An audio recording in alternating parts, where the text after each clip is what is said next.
Okay, so we're here to discuss all possible treatments for hepatitis C. Just go over really if we should give Sovaldi to all of the population that we have in this hospital, or we should review other treatments. We were discussing it, and based on other treatments, I do believe that just for the homeless and the intravenous population, drug abusers, we should come up with an alternative treatment since Sovaldi is so expensive and we only have a limited amount of resources to give out. We've come up with some sort of treatment and cost that would be beneficial to the hospital. So if we do end up giving ribavirin, even at a 48 maximum week treatment, we would only be spending $1,700 on that treatment itself. We, based off of what has been effective in the past, doing a combination with a pegylated interferon for, again, a maximum 48-week treatment, this would cost about $37,000.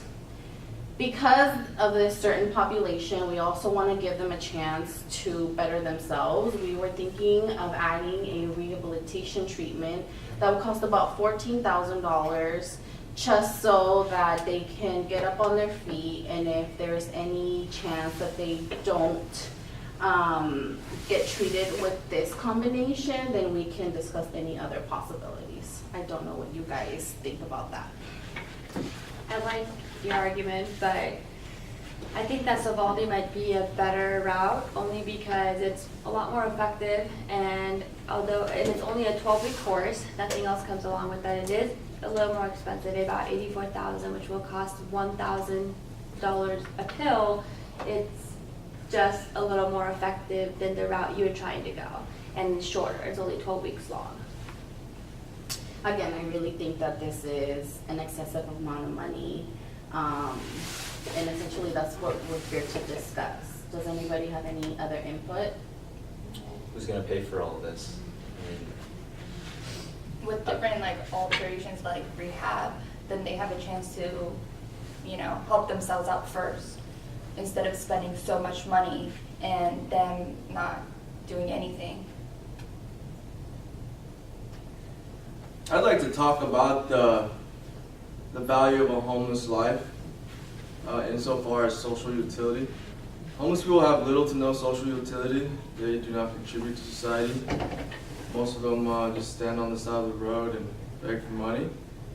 And most of them drink alcohol. There's a statistic that says that 38% of homeless people abuse alcohol, while 26% regularly use drugs. These statistics show that substance abuse among this group is significantly higher than the rest of the population. So why should we be spending money on these people when there could be other things we could be spending money on? Because I think government needs to support them, and pharma companies need to need to produce these drugs for them to help them to bring them back to the society, to the normal life. Some of them wants to have a normal life, but they cannot because of this addiction. They cannot do anything. There's no excuse for not being able to get a job. There are many programs in place in society for homeless people to get to work. They have many opportunities. Even Walmart allows you to take a sponge bath in their restrooms. With the population, it's just a little hard sometimes. Like, for example, all the shelters a lot of times are over impacted, especially during the rainy storm days. So it's kind of hard, and I think that the job opportunities are also a little hard to access for them. Well, I feel like a majority of those people, of the homeless people, are comfortable where they're at, so they're not actively going out to look for jobs. So how are we to say that these people are going to be a contributing member to society after we do give them a cure, or not a cure, but treat their hepatitis C?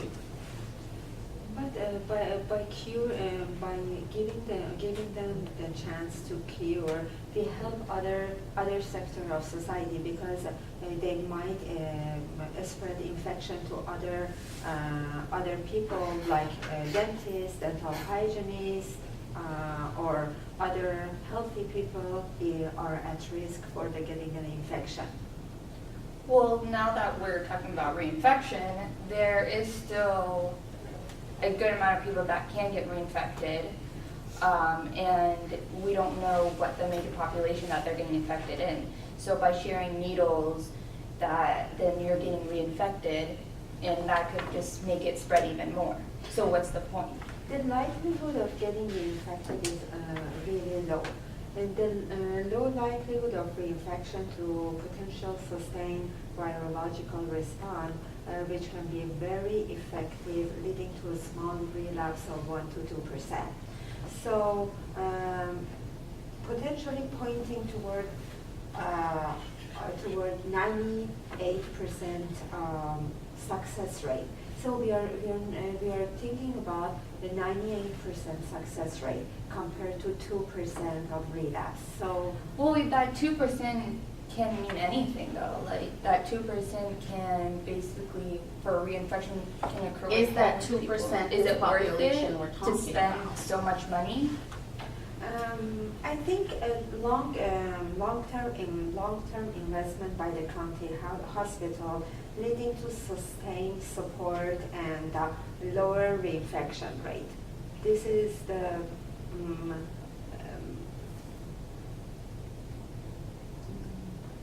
what do you think? I think it's also gonna decrease the repeat ER visits that they might have to come back to the hospital because they're infected and, you know, them being sick all the time, and that's still coming out of our budget. We're still paying for that.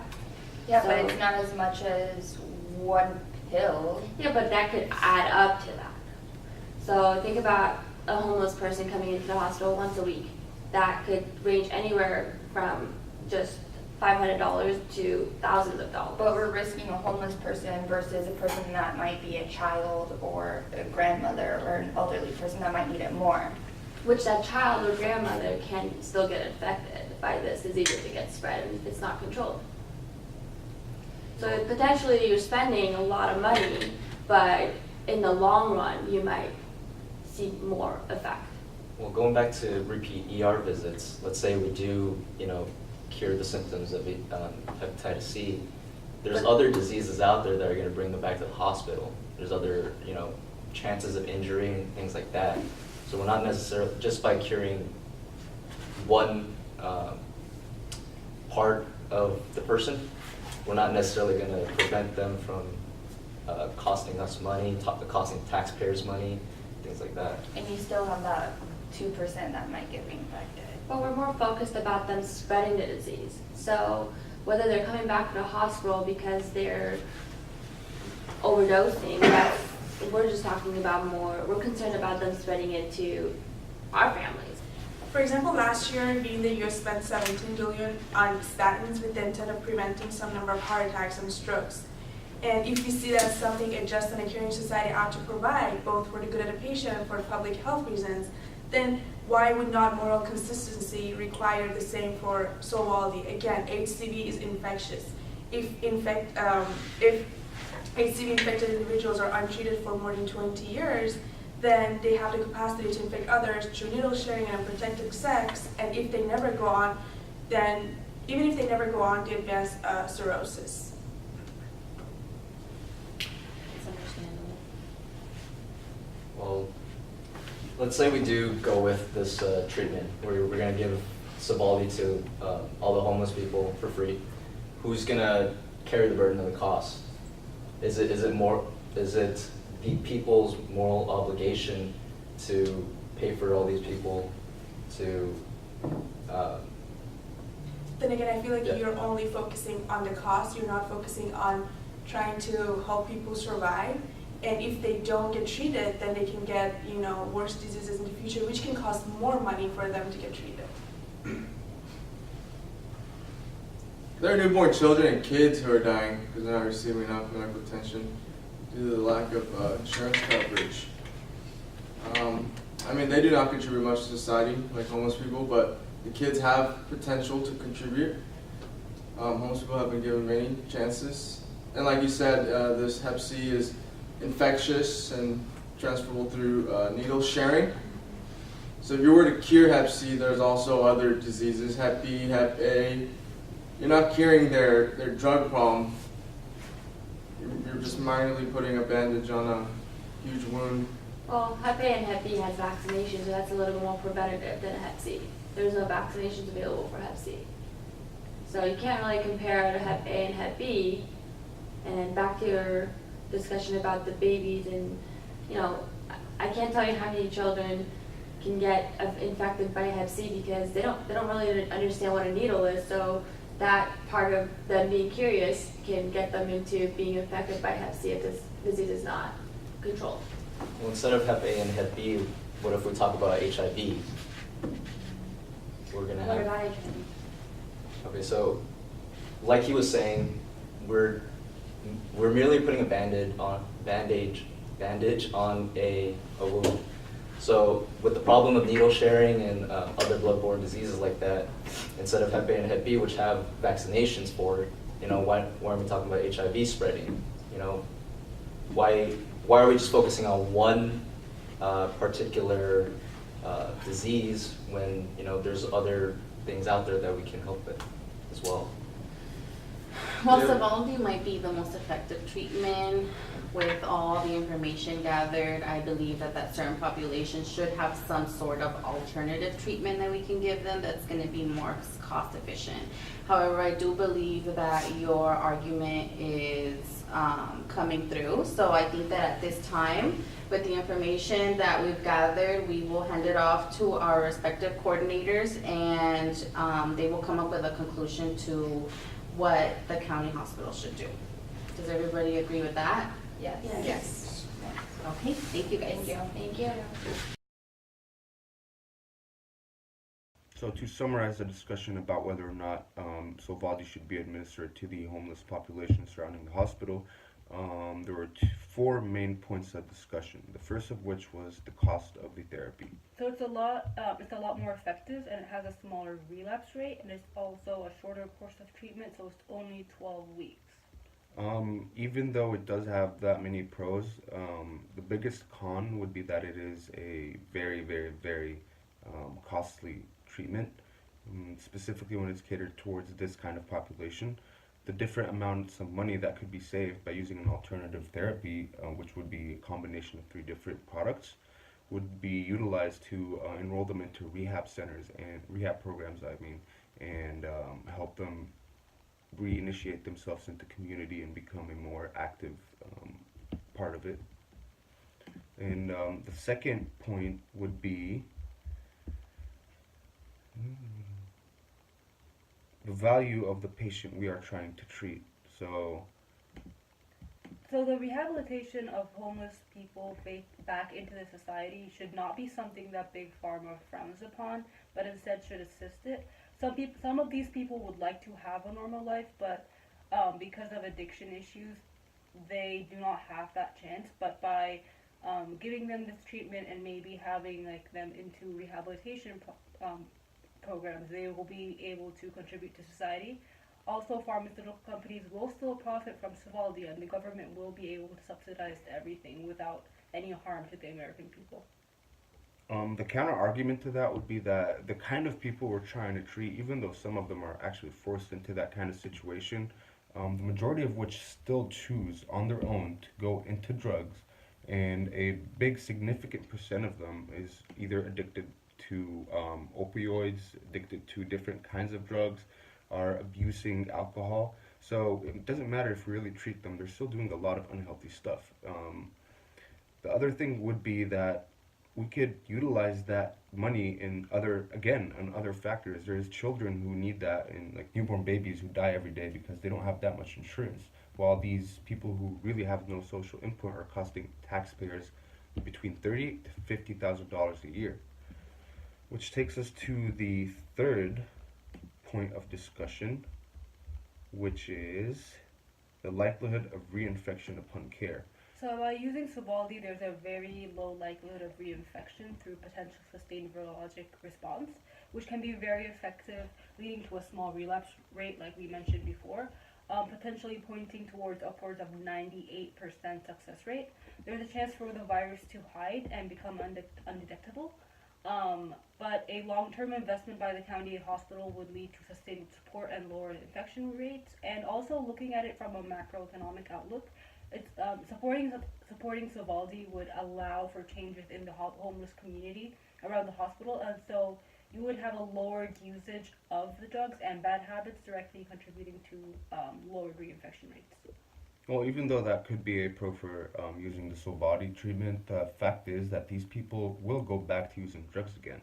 They might use needles that they don't know what the source of the needles actually is, and they might just get reinfected again. And while the possibility is still slim that the virus, for example, hides or changes while the therapy is actually happening, it's still a chance, and it's not worth spending that much money on that small of a chance. I mean, I'm sorry, I'm not that foolproof of an option to try and help these people.